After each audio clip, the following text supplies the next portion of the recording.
Saudara dan saudariku Shalom. Selamat berjumpa kembali dengan saya di channel ini. Mungkin kita bertanya, atau saudara dan saudari kita yang berkeyakinan lain bertanya seperti ini. Mengapa orang Katolik mengenakan abu pada hari Rabu Abu? Dan bagaimanakah asal mula perayaan dan penggunaan abu? Untuk memperjelas pemahaman kita tentang pengenaan abu pada hari Rabu Abu, mari kita lihat dan mendengarkan penjelasan berikut ini. Penggunaan abu dalam liturgi berasal dari zaman Perjanjian Lama. Abu melambangkan perkabungan, ketidakabadian, dan sesal atau tobat. Sebagai contoh, dalam buku Ester, Mordekai mengenakan kain kabung dan abu ketika ia mendengar perintah Raja Ahasiweros tahun 485 sampai 464 sebelum Masehi dari Persia untuk membunuh semua orang Yahudi dalam kerajaan Persia. Kitab Ester bab 4 ayat 1.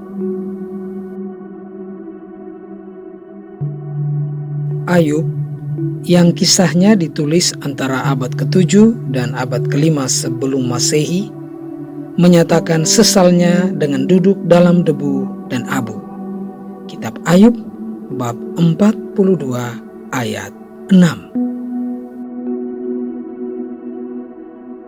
Dalam nubuatnya tentang penawanan Yerusalem ke Babel, Daniel sekitar tahun 550 sebelum Masehi menulis, "Lalu aku mengarahkan mukaku kepada Tuhan Allah untuk berdoa dan bermohon sambil berpuasa dan mengenakan kain kabung serta abu."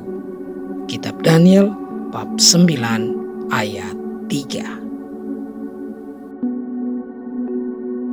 Dalam abad ke-5 sebelum Masehi, sesudah Yunus menyerukan agar orang bertobat dan berbalik kepada Tuhan, kota Niniwe memaklumkan puasa dan mengenakan kain kabung, dan raja menyelubungi diri dengan kain kabung lalu duduk di atas abu. Bandingkan kitab Nabi Yunus bab 3 ayat 5 sampai 6. Contoh-contoh dari perjanjian lama di atas merupakan bukti atas praktek penggunaan abu dan pengertian umum akan makna yang dilambangkannya. Yesus sendiri juga menyinggung soal penggunaan abu kepada kota-kota yang menolak untuk bertobat dari dosa-dosa mereka, meskipun mereka telah menyaksikan mujizat-mujizat dan mendengar kabar gembira. Kristus berkata, "Seandainya mujizat-mujizat yang telah terjadi di tengah-tengahmu terjadi di Tirus dan Sidon, maka sudah lama orang-orang di situ bertobat dengan memakai pakaian kabung dan abu." Injil Matius bab 11 ayat 21. Gereja perdana mewariskan penggunaan abu untuk alasan simbolik yang sama. Dalam bukunya De Penitentia, Tertullianus sekitar tahun 160 sampai 220 menulis bahwa pendosa yang bertobat haruslah hidup tanpa bersenang-senang dengan mengenakan kain kabung dan abu.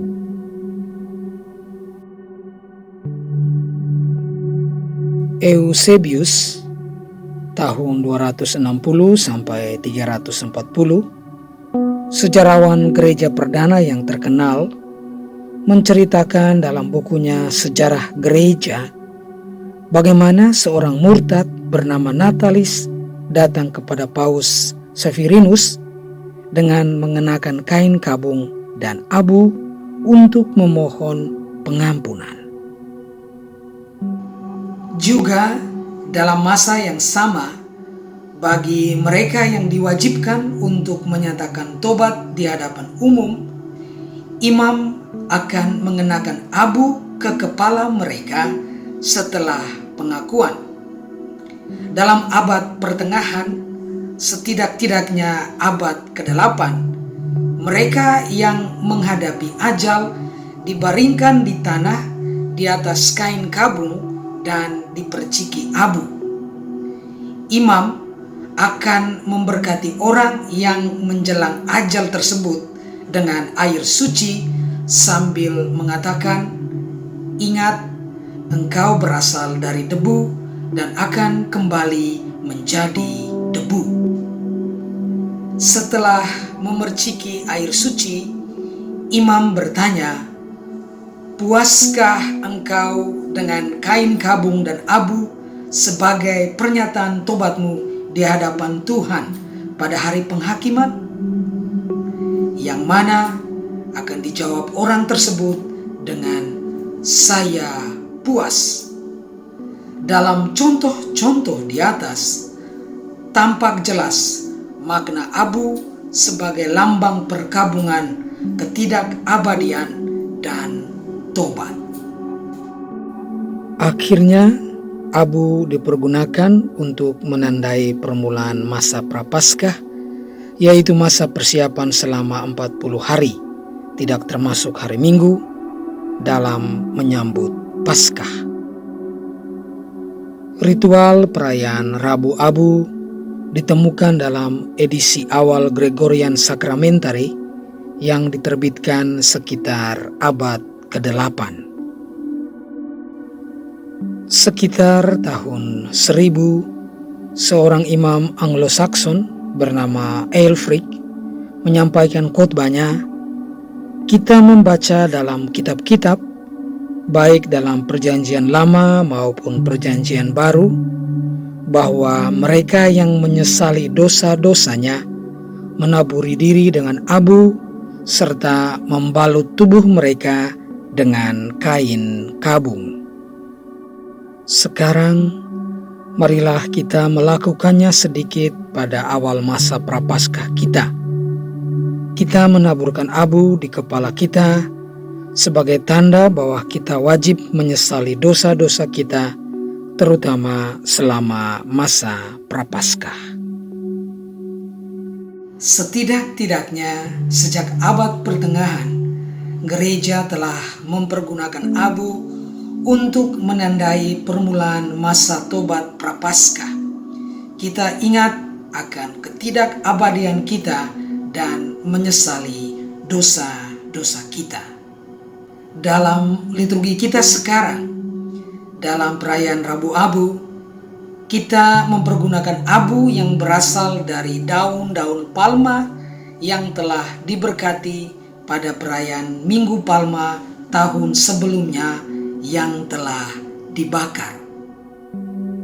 Imam memberkati abu dan mengenakannya pada dahi umat beriman dengan membuat tanda salib dan berkata, "Ingat, engkau berasal dari debu dan akan kembali menjadi debu," atau "Bertobatlah dan percayalah kepada Injil."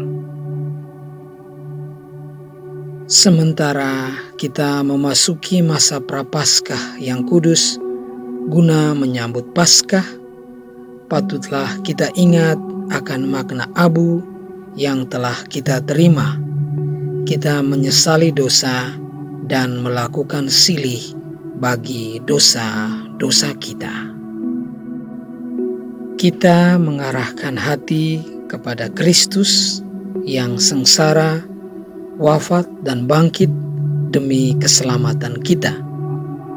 Kita memperbaharui janji-janji yang kita ucapkan dalam pembaptisan, yaitu ketika kita mati atas hidup kita yang lama dan bangkit kembali dalam hidup yang baru bersama Kristus.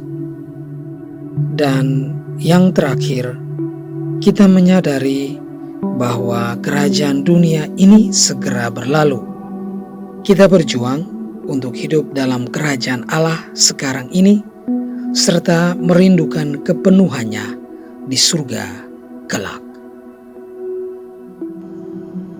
Pada intinya, kita mati bagi diri kita sendiri dan bangkit kembali dalam hidup yang baru di dalam Kristus. Sementara kita mencamkan makna abu ini dan berjuang untuk menghayatinya, terutama sepanjang masa Prapaskah, patutlah kita mempersilahkan Roh Kudus untuk menggerakkan kita dalam karya amal belas kasihan terhadap sesama. Bapa Suci dalam pesan masa Prapaskah tahun 2003 mengatakan, merupakan harapan saya yang terdalam bahwa umat beriman akan mendapati masa Prapaskah ini sebagai masa yang menyenangkan untuk menjadi saksi belas kasih Injil di segala tempat, karena panggilan untuk berbelas kasihan merupakan inti dari segala pewartaan Injil yang sejati. Beliau juga menyesali bahwa abad kita sungguh sangat disayangkan, terutama rentan terhadap godaan akan kepentingan diri sendiri yang senantiasa berkeriap dalam hati manusia. Suatu hasrat berlebihan untuk memiliki akan menghambat manusia dalam membuka diri terhadap pencipta mereka dan terhadap saudara dan saudari mereka. Dalam masa Prapaskah ini, tindakan belas kasihan yang tulus yang dinyatakan kepada mereka yang berkekurangan haruslah menjadi bagian dari silih kita, tobat kita, dan pembaharuan hidup kita, karena tindakan-tindakan belas kasihan semacam itu mencerminkan kesetiakawanan dan keadilan yang teramat penting bagi datangnya kerajaan Allah di dunia ini. Saudara dan saudariku, itulah penjelasan singkat tentang pengenaan abu pada hari Rabu Abu dan maknanya. Semoga penjelasan singkat ini bisa memberikan sedikit pencerahan bagi kita semua. Mari kita memohon berkat Tuhan. Tuhan bersamamu dan bersama Roh. Semoga saudara-saudari sekalian senantiasa dituntun, dilindungi, dan dibimbing oleh berkat Allah yang Maha Kuasa, Bapa dan Putra dan Roh Kudus.